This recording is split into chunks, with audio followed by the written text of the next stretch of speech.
Namakumbi leta muzindalo. Kasi yangu. Wano wamala? Yes, sebo. We will start with council, please.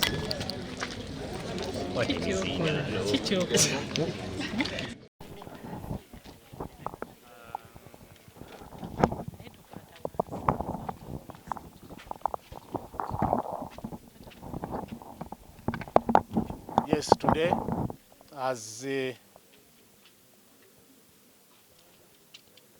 as expected, we received the ruling as scheduled by this court in the absence of the accused persons. It has become a style that in all matters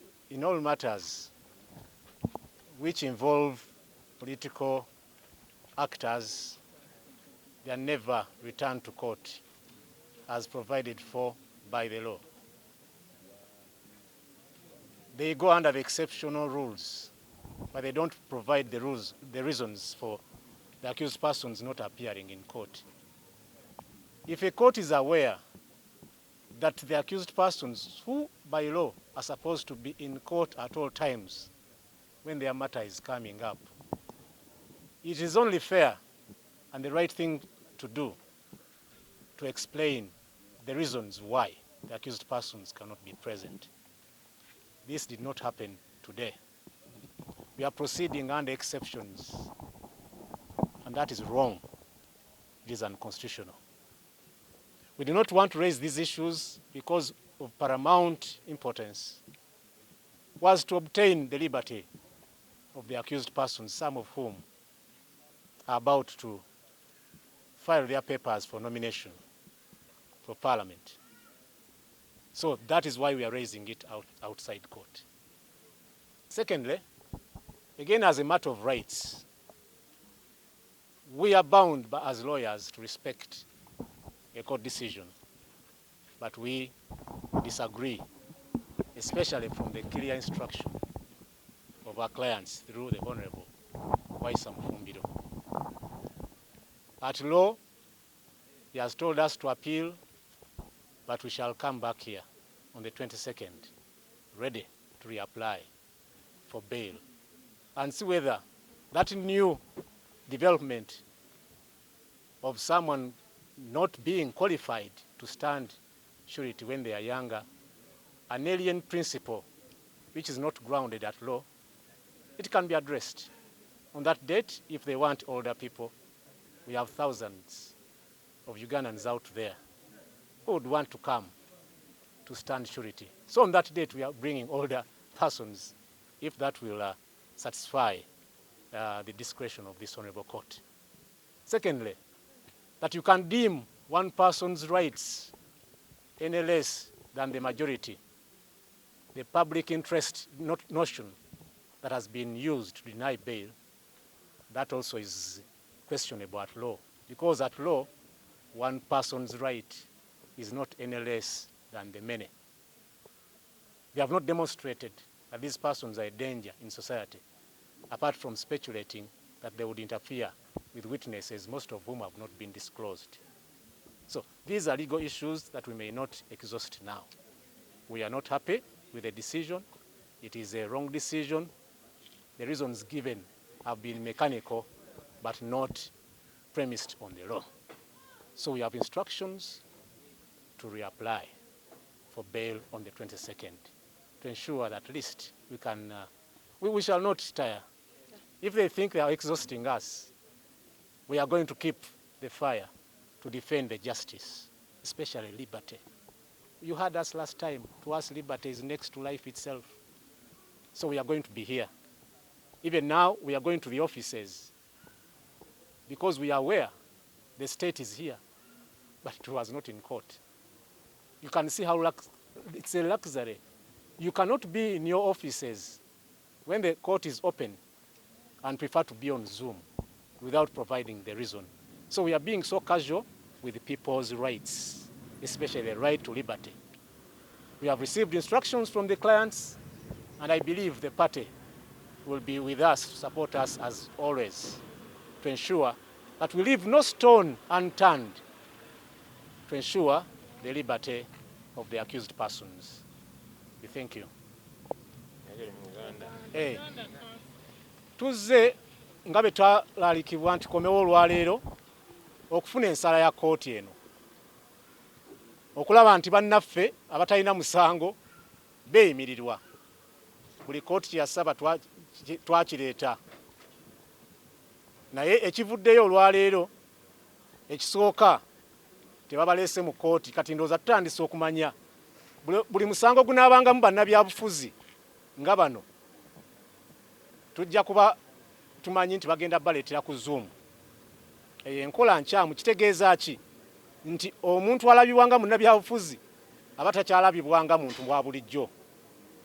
Ekyo kitulowooza kiri discriminatory, tugenda kiwakanya nga bannamateeka. Kwa kati kafuuse kagenderere.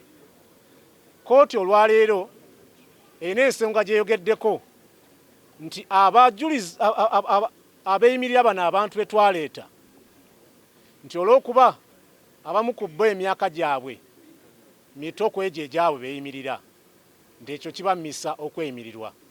Ekyo kipya mu mateeka. Bwe kiba gye kiri mu kuwabulwa ne si mu tteeka. Etteeka ligamba kasita omuntu aba omukulu, an adult of sound mind, asobola okweyimirira omuntu yenna. Buvunaanyizibwa bwe kumujjukiza lirwadda mu kkooti. Si ensonga y'emyaka y'emu kye tugenda okutunuulira. Mulabye mwenna ng'abasibe batuwa obuvunaanyizibwa okuwakanya ensala eno. Yatugiwakanya. Bannamateeka tugiwa ekitiibwa kkooti. Ne tulina eddembe okuwakanya kkooti kyesazeewo. Ku lw'abasibe tuwakanya ensala eno. Era tugenda kiraga ng'ennaku z'omwezi 22 nga tuleeta abantu abakulu abasinga ku bano akakwakakulizo kakole ki? Kaveewo. N'ekirala tujja kusaba kwolwo kkooti tulabe mu mmunyeza mulamuzi n'ez'abawoleza ba gavumenti nga tubabuulira amateeka ge batulowooza nti bagatapuse kifuula nnenge okulaba nti bano basigala mu kkomera. Bagezaako tukooya. Tubakakasa. Tetugenda kukoowa.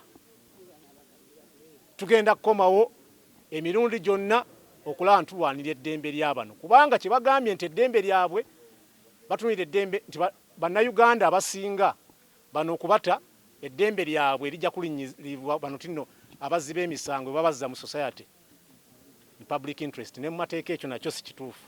Mateeka gatunira buli muntu. Eddembe ly'omuntu omu si lya wansi nnyo okusinziira ku ddembe ly'abangi. Kuba eddembe teririna sinjula, teririna pululo, liba ddembe.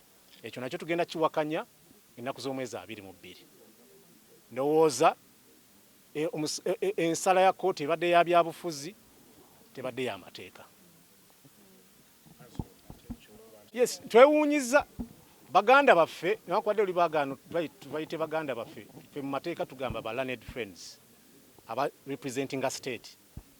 Ekkooti baagitulekedde ne batuula mu ofiisi zaabwe ziizino era bali wano batuwulira ne basalawo obutajja mu ofiisi mu chambers mu open courtroom. Ndowooza eddembe ly'abannayuganda bannaayi temubatunuulira ng'abantu ba NUP. Bwe mu mateeka gali blind, amateeka tegalaba bano abasibe nga bawagizi oba bakulembeze be NUP, gabalaba nga bannayuganda. Mumanye nti muliwo okusaavinga ggwanga lyonna era omusolo gwabo bwe gubatuuzizza mu ntebe ze musigaddemu ne mubalaata. Okuba nti eggwanga litandise okubalaatira mu ddembe ly'abannansi olw'ebyobufuzi oba olw'endowooza yaabwe ng'ate balina kuweereza bonna, nakyo tulina okyetegereza. Ensonga lwaki nga bannamateeka tugenda kuwakanya ensonga ezo ebbiri. Oyinza okubaako ensonga z'otuwa abali eruzira lwaki tobaleese, naye twagala omuwaabi wa gavumenti atuwe ensonga lwaki atuleka mu kkooti nga ensonga ezikwata ku ddembe ly'abantu bano lituuse mu maaso g'omulamuzi. Si ekyo tugenda kireka bulesaawo kubanga kagenda kuba kagenderere. Tujenga mu kkooti bo basigale mubalabye mu ntebe zaabwe nga beewuuba nga zeewuuba nga bannaffe. Kizibu kye kiri mu ekyo. Njagala nnyonze munnamateeka wabaawo ensonga naddala ey'amateeka nsobola ogiteeka ku mmeeza. Gwe bw'otajja ekitegeeza si ensonga esoba giteeka ku mmeeza oba onnemesezza ogiteekawo ku mmeeza kuba toliiwo gwe kujja kugiddamu oba kwewozaako mu nsonga eyo. Ndowooza kagenderere okuteekawo obulipo bonna obusoboka okulaba nti bannaffe n'abatalina musango nga bulijjo babeera ku rimandi ne babeera nga abasavinze ekibonerezo ne banaatuukira emisango ne bagigoba kuba era bwegito bwe gibeera babeera bamaze okukola ki okukaligibwa ekibonerezo. Tugenda kivumirira, tugenda kiwakanya mu buwandiike mu Law Society kino ekibaddewo olwaleero. Ate byonna conduct ya state okuba twatandika tugenda gyogerako. Yeeyisizza bubi, abadde wa mpisa mbi, omukozi wa gavumenti olina kubeera wa mpisa mbi. N'obeera mu ntebe weewuubye nga ffe banno tuli eri, tugenda kiwakanya.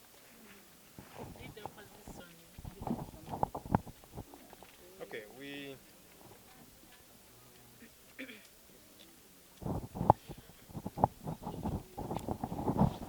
we vehemently disagree with the ruling of this court, because court is saying we are denying these folks bail because, one, even though a number of the sureties are substantial, others they are saying, they are slightly younger. I don't know how that makes sense, even legally, because this country removed age limit for the topmost office of the land, and they're saying an 18-year-old can be president of Uganda. How can you say that somebody who is 40, for example, cannot stand surety for someone who is 42, because the suspect is 2 years older than them? That because I am, you're slightly younger than them, you cannot stand surety for them. I don't know what legal principle they are applying, because even the Constitution was amended to say at 18 years of age, somebody can be president. So if an 18-year-old can be president of Uganda, according to those that amended the Constitution, how do you say that a 30-year-old, a 40-year-old cannot stand surety? Of course, all of this is clear that it's persecution. Persecution, they know that whatever they're doing is wrong, legally, politically, and otherwise, and that's why they are hiding in their offices without any, any viable reason, any cogent reason they are giving, because we have always been in court with them, but now they've locked themselves in their offices and they're coming on Zoom. Because if you know what you're doing is correct and you're dispensing justice, you come and dispense justice here, so that we are able to hear you properly and see, really, are you relying on the law?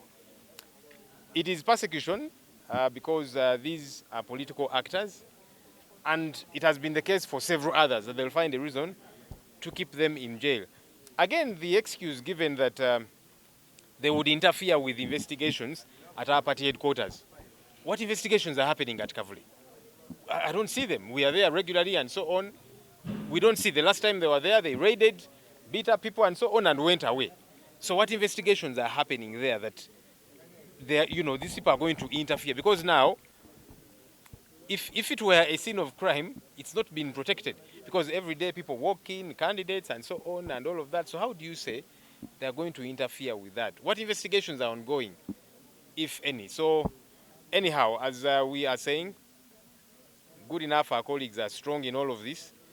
They have told us, no, we want to push again. They are discontented with this ruling, and so we shall be here on 22nd to reapply for bail, because the law provides for that, to say we are back. Let there be no excuse. If it's a matter of age and so on, okay, we shall look for people who are the age of Mr. Museveni. Since you want elderly people, we shall be back here, so that there is no excuse whatsoever that they are taking us in circles about. Tuwakanya ensala ya kooti era tetukkiriziganya nayo, kubanga kooti beesigamyeko ffe tulaba mu mateeka tebiriyo. Kuba bw'ogamba nti omuntu olw'okubanga muto kw'oli gwe yeeyimirira lwa myaka 2 oba emyaka 3, anti kaakati gwe agala okweyimirira olina emyaka 4, naye omusibe alina emyaka 42 oba 43, tokkirizibwa kumweyimirira. Tekikola makulu, kubanga ne ssemateeka yakyusibwa ne batugamba nti omwana ow'emyaka 18 abeera muntu mukulu, adult, asobola okwesimbawo n'afuuka pulezidenti w'eggwanga. Kakati omuntu waba asobola okufuuka pulezidenti w'eggwanga ku myaka 18, ogamba otya nti omuntu ow'emyaka 3 ow'emyaka 4 tasaanidde kubeera surety kweyimirira muntu nti olwokubanga oli amusingako emyaka 2? Kivaawa mu mateeka ekyo. N'ebirala of course bamanyi nti bye bakola tebiriyo. Kyovudola beekwese mu ziofisi zaabwe ne beesibirayo ne bagamba nti bazze ku Zoom, tebawadde ensonga lwaki n'abasibe tebaliyo wano, kubanga bamanyi kye bakola kikyamu. nekye bagamba nti kakati abantu bano bwe bateebwa bajja kgenda batataganye okunoonyereza okuli ekavule. Kunoonyereza ki okuli ekavule? Kwaffe tubeerangayo era baba bagamba nti balina okunoonyereza kwe bakukola ddi, era bwe bakola emusiini yayonoonebwa dda kuba buli kanako abantu bayingira, emirimu egy'enjawulo gigenda mu maaso n'ebirala. Kaakati bw'ogamba nti waliwo okunoonyereza okugenda mu maaso n'olwekyo katusigale nga tubasibye, kiki ky'oba otegeeza? Anti n'ekirala abantu bano bwe tunaabata tuba tulinyirira eddembe ly'abantu abalala. Ddembe ki eryo? Mbadde mmanyi ababba ssente y'omwomusolo abo balinyira eddembe lyaffe kubanga ssente ezo zirina okuzimba enguudo, naye ababba ssente batwalayo bamala ennaku 3 ku 5 ne babata. Kati abo bewaali badde olemerako in public interest kubanga bagenda kubba ssente endala, naye bano mubeesibyeko nti bagenda kukyankalanya eggwanga batya. Ki kye mutegeeza? Anyway, eno ye persecution kwe kutuntuza kwe tuzze twogerako. Ekirungi nti bannaffe bano bagumu bagamba tebalina musango gwe bazza era bagamba tulemereko, era nga 22 tugendako mawo wano tugambe nti kati waveewo olwekwaso, oba mugamba nti atulese abantu abato tujja kuleeta ab'emyaka gya Mwai Museveni emyaka 89 kubanga weebali ema mugamba nti emwagala abakadde be balina okweyimirira abantu bano. Tetumanyi wawa kijja mu mateeka naye tugenda kukomawo nga tugamba nti abantu bano bateebwe, oba investigations temunnazikola kuba teziriiyo mubate mbateeka kaluka kooti kale tata kubanga y'omu ono bali mwezi sebo yego omu kuba baga nti emyaka ogirina naye toyina nnyo connection ku bantu bano kuwayiswa. Sina connection kuwayiswa. Maybe asookaddemu ekyo sooka osembere wano kimanyikiddwa nti mbadde newaayo okweyimirira muto wange wayiswa kubanga amazima mukwano gwange tubeera ku kitundu kyekimu ate era nga yo gwe balonze okunzirira mu bigere nga paati. Ekyokubiri nti bw'olemesa omubaka wa palamenti okweyimirira omuntu then simanya ndi gw'olikkiriza. Number 1 ndi gazetted officer. Ekyokubiri ndi mutuuze amanyikiddwa, ndi senior resident w'ekitundu Wayiswa kyabeeramu, nti nandibadde siremesebwa nti olw'okuba sirina blood connection ne mwami Wayiswa. Awo kitegeeza nti abatalina baŋŋanda bakufiira mu makomera. Literally kye kitegeeza. So tusaba buli muntu afune justice. Wayiswa tasaanidde kuba mu kkomera, n'abalala tebasaanidde kuba mu kkomera. Bonna nno waliwo abaana abakwatibwa bwana nga muto gwe gwali munoogosoosa okuyingira kujja ku kitebe. Tony Kaweesa yali tayingiranga ku kitebe ne bamukwata ali mu kkomera abonaabona. Kale n'olw'ensonga eyo nti kyannaku nti abantu basobodde kufuna justice. Yeah. In English, you are not connected to the person. Is Balimwezo Ronald Nsubuga, Member of Parliament, one of the senior leaders in the party, a resident of Mutungo, an area where my brother that I was standing in for resides. I have great connection with Wayiswa because we are, number 1, we are colleagues. Number 2, he's a resident in the area that I stay in. Number 3, we are friends. And we are party members. We both subscribe to the same party. So someone coming and saying that I have no blood connection with him, it's not in order. And it leaves other people who have no relationship with others with no opportunity to be released by any court because they have no blood connection. So it's unfortunate. It's regrettable. And I think we shouldn't have such a precedent. I don't know whether you need anything else. Okay, Samim kayogereko briefly, then Kato. Okay, ajja kwogera. Kayogereko briefly then. Oh, wali. Yes, yes, yes, yes.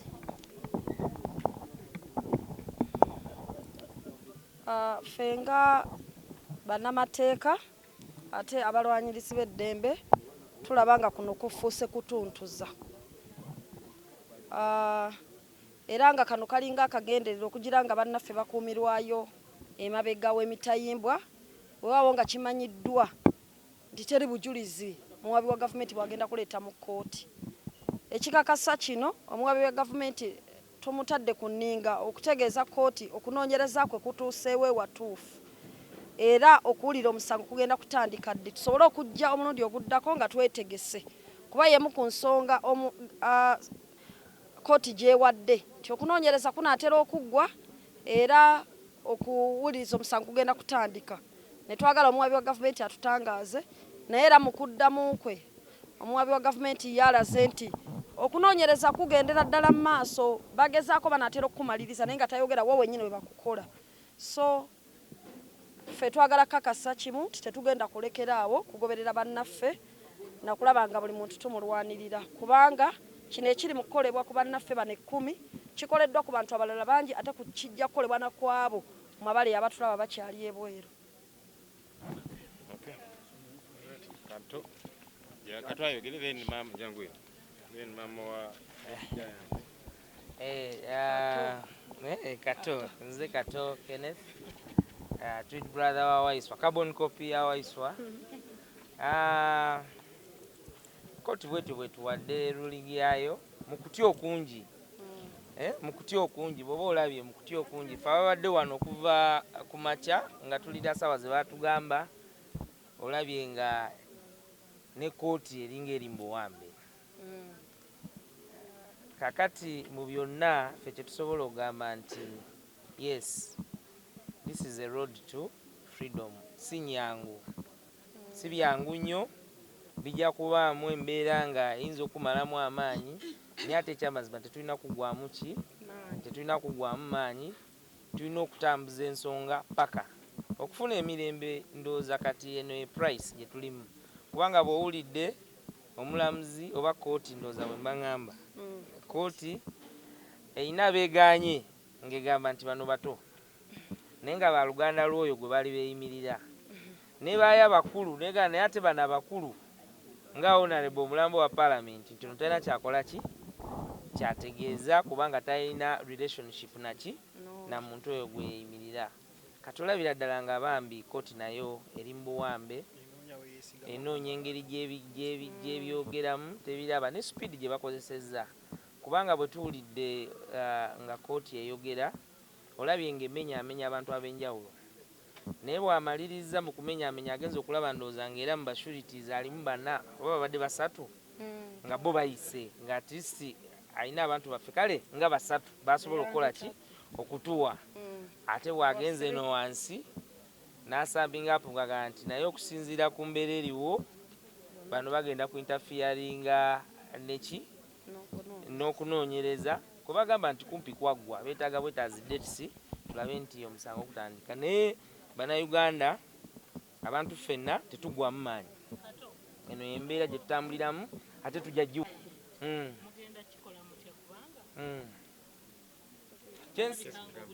kyensinga okumanya mu byonna nti ennaku z'omwezi nga 22 23 eriyo okusunsula bamemba ba palamenti si bwe kiri 23 24 ku baloti ajja kubaako empapula ze zijja agendayo ku baloti kwali kyetulinamu ng'ekizibu nti kale taliiwo kati bamuzabuza mabega mu kutambula n'abantu be ne ku baloti kwali ennaku z'omwezi zinaagenda owera 24 nga ndowooza ekyo kiwedde nga akaluluko kwali abalinako bamwetegeke kulonda. I think nomination of members of parliament is supposed to be on the 22nd, 23rd, 24th. I'm not certain. 22nd, 23rd is when the nomination of members of parliament is supposed to be taking place. Luckily enough, Alex Waiswa Mfumbiro, we are lucky that after the vetting and the process of his party, National Unity Platform, he has the party ticket. So he has the party ticket for Nakawa East, and he will be on the ballot paper. come by 23rd, when they are closing, he will be on the ballot paper as a candidate on behalf of National Unity Platform, Nakawa East, to contest for that position of Member of Parliament. Let's not have, these gimmicks take us down, but we have to be strong. We have to be strong, the citizens, the people. This that is happening everywhere. It is not only happening here to our comrades, it is happening everywhere. So many people are in jail without any cases, but 1 year, 2 years, 3 years, 4 years, and so many more. Therefore, we only have to be strong, fight this. This is the road to freedom. It is painful, but it has to be. We have to walk the talk until we get our freedom. Thank you very much. Mama Bobby Giant. Amaina gange nyize nalongo mebra mama wa Tasi Calvin amani kwanga Bobby Giant. Ebintu ebifiire mu kooti bineewuunyisa kubanga basomya amaina basoma buli kyetaagisa kyona kyona ife nga abazaire twalidde okweyimirira omwana waife. Nze ni baba we twaliwo twawayo ebiwandiiko byaife era bakobya ati ebiwandiiko bituufu aye ndikwewuunya nze mbaire ndidye engano lye mwana wange aye ndikwewuunya lwaki tibampaire mwana wange. Gavumenti ya President Museveni mulobe kulumiriza abaana baife mwikomera bazira musango. My son has no case. Lwaki tibulwe kule abaana baife bazira misango. Lwaki musiba abaana baife mwikomera baliko bati bali kunonereza biki bye banonereza. Kulumiriza bazaire mitwe gyaiwe buli lunaku nga tuwagire NRM emyaka mingi. Is that what they can pay us back? Nze nenda mwana wange president nenda mwana wange omwana wange babutole mwikomera ba state bona bakazinga ife era bazaire bona bakazi balina abaana bona basubire one day one time it will happen to their children. Let us pray for them. I know God is here with us and God is hearing. He will answer our prayers. N'abali omwe abalamuzi bona bazaire nga ife tuzaala Dero chirikunza ido kijja kuba ku mwana we somehow asobola okuba munsi da kuliya bamugemereyo oba anyway abroad bamugemereyo bona bali kiona nze nenda mwana wange. We shall not be moving up and down in oida waida kulule waida. What is transport atuleta wano nze tiri musanufu era ndi munakuwavunga bwenjire nga ndira maziga gano leka Katonda we mwine igulu akola ekisoboka n'ababe yeta abanene ezidasinga Katonda asobola okuyisa ebitiibwa bwebyo wansi mudakiika ndala. Aye nze nsaba basibula abaana baife kubanga bazira musango. Nze nvuira Busoga idinda wakitaka buli lunaku bule baiko bakooti twaida ekomera twaja. What is that money? Send that tukozesanga bulindo lwaki Museveni tatulingamu. People who created the law said that justice must not only be done, but it must be seen to be done. Justice delayed is justice denied. That is the input of Article 28(3) of the Constitution of the Republic of Uganda. It is very unfortunate. In fact, right from the onset, when you reach the gates of this court, you could tell that the movie is just beginning and there is no ruling in favor of our clients. Why do I say so? We could see simply isolated cases of police deployment, which is not business as usual. We are always surrounded by police officers almost touching into our pockets. So you could smell a rat that we don't have bail today. And guess what? When we entered court, the judicial officer informed us that they are going to deliver the ruling via Zoom. That is not fair. The court has to see. There is what we call demeanor. We need to see how are the accused persons. Court has power to say this accused person should first be taken to hospital, then they are taken back to jail if possible. But how do you detect that if you use Zoom? Anyway, a mere fact that they told us they are delivering a ruling on Zoom, we saw that we are wasting time. Why should the judicial officer shy away from delivering a ruling? An accused person needs to see that justice is being done to their case. So a mere fact that the judicial officer shies away from appearing in court creates a bad impression in the mind of the accused person. Why would you give me a ruling in absentia simply on Zoom? So it's just not fair, and we pray for justice in this country. We want to implore Ugandans that this is a very big burden that you have. It's not simply legal, but it's political. These people are being persecuted but not prosecuted. Amanya gange yenze Kintu Michael, nze omu ku bannamateeka abawolereza ba comrade baffe aba National Unity Platform. Tuli wano ku kkooti y'e Kawempe era olwaleero tuzze batuwe ensala y'okweyimirira kwabwe mu kkooti. Naye ekitumazeemu amaanyi ekyamazima nga wakayingira buyingizi kkooti eno obadde okirabirawo nti tetulina justice mu kkooti eno olwaleero, nti tewali ruling yaffe wano. Lwaki? Ebiseera ebisinga tusanga wano poliisi n'amagye SFC nga bajjudde nga batwetoolodde batukwata ne mu nsawo wano. Olwaleero tutuuse wano nga waliwo a few isolated cases of deployment. Ekintu ekiraga nti it was not business as usual. Bwe tutuuse munda mu kkooti, judicial officer n'atutegeeza nti ruling bagenda kukituwa via Zoom. That is not right and it's not usual. Justice must be seen to be done. That is the core principle and the input of Article 28A, number 1 of the Constitution. So, ekintu ky'okubeera nti owa ensalayo nga omulamuzi toli mu kkooti si kituufu, kubanga kireeta endowooza embi mwoli gw'owozesa nti toli mwetegefu kumuwa nsala oba ensala gy'ogenda okumuwa toli mugumu kimala kugimuwa nga akulaba.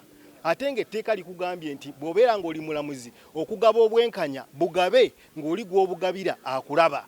So ekyo kyokka kitwewunyiza era ne kitutiisa. Ensonga endala, omuntu ali mu kkomera bw'abanga ali ku Zoom, omulamuzi tasobola kulaba mbeera gy'alimu. Abaana bano bagenda mu kkomera nga bakubiddwa nga batulugunyiziddwa. Kati bwe baba nga bali ku Zoom tetubalabye bulungi, bibadde tebirabikanga obugundi bukankana bwe buti, tolaba mbeera gye balimu. Omulamuzi alina etteeka erimu obuyinza okulaba embeera y'omusibe gy'alimu n'alagira atwalibwe mu ddwaliro. Kati gwe bw'omuleeta ku Zoom ekyo ng'omulamuzi okiraba otya? Kyewuunyisa nti n'omuwaabi wa gavumenti naye akyayinzaawe n'atabeera mu kkooti. Obwo bwonna bubonero si bulungi ku nkola eya demokrasiya ne justice mu Uganda. Tusaba bannayuganda mwenna yonna gye muli nti luno olutalo bano abaana tebalina musango, tebaamenya mateeka, wabula bali mu kkomera lwa byabufuzi. So tusaba Uganda mwenna mutegeere nti bannammwe basibe naye nga tebalina musango. Erinnya nze Juliet Nanteza, omu ku ba lawyers aba National Platform abawolereza abasibe baffe abasibibwa. Olunaku olwaleero as usual batuwa date ey'okudda balulinge oba kye twandiyise ruling oba ensalawo y'omulamuzi oluvannyuma lw'okuteekamu okweyimirirwa eri abantu baffe abasibibwa. Wabula tukizudde nti kafuuse kagenderere aka kkooti bw'ebanga emanyi nti granting a bail eri bantu baffe egamba nti ejja kudelivaringa ruling either on email oba on Zoom. Era ndowooza mugenze mu kiraba mu cases ez'enjawulo ez'e Masaka, eza Besigye, ezaawa nga we batuuka okuba nga tebagenda grantinga bail kwaba abantu ababeera bavunaanwa abalamuzi tebaapiyaringa, bateekawo clerk oba ne bateekawo omuntu yenna najja na delivaringa ki ruling. Ng'ate ruling eyo ebeeramu ebintu bingi by'obeera otaddemu ekiba kyetagisa nti omuntu ono gw'ovunaana ategeere lwaki omumye ki bail. Naye abantu tugeze okutuuka wano ng'abalamuzi nga state bonna nga tebaliiwo era ne badelivaringa nga bagamba nti okusinziira ku delivery gye bakoze nti abantu bano ekibamisiza bail kwe kuba nti tebalina basurities be balina abamu bali above the age abamu age ya wansi. Ng'ate etteeka likugamba nti omuntu ajja kuweebwanga bail ng'alina surety oba nga talina. Bw'aba nga alina surety alina okubeera ng'ali substantial. Basurities bonna abadde presented babadde substantial sureties. Nze kennyini kamwa kwogera I worked on them. Nembamanya nti ono ali substantial ono tali. Ono alina emyaka gino egisobola okweyimirira omuntu ono tali. Naye kati by the time we bagambira nti nno abantu tebali substantial oba tebasobola kubanga bagenda maaso n'okweyimirira abantu tulaba nti kimenya mateeka ate n'okubanga kitaataaganya eddembe ly'omusibe. Omusibe alina eddembe okubanga asaba okweyimirirwa kubanga bail is just a temporary release ti oba agreement gyenkola ne kkooti nti singa mba neetaaga obujulizi nga butuuse bajja kuddamu bankwate era bansibe naye nti omuntu agenda kufuluma temporarily kitegeeza gino emisango it's not prosecution but rather persecution.